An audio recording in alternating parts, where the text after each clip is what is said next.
Vaccine hesitancy. Where does that come from?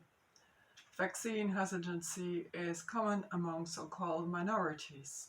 Where does that come from? Well, first of all, people with a different skin tone used to be experimented on and perhaps to some degree still are experimented on. So it's no surprise that there is some hesitancy, some distrust. But there's more, I think.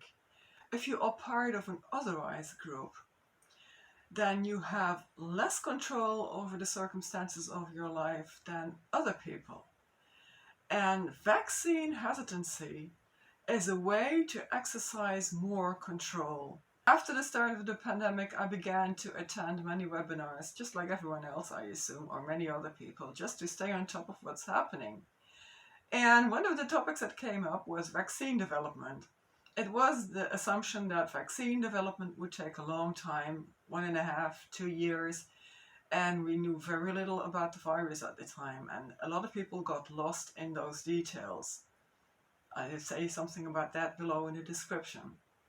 But for me too, at that point, following what was going on with vaccines wasn't important because, hey, it was still in the distance. Now that we have surprised each other and ourselves by coming up with vaccines that rapidly, it is time for me to start diving into vaccines because there's a lot of confusing information out there, as there was at the start of the pandemic. So yesterday I attended a webinar by the National Academy of Medicine and the American Public Health Association.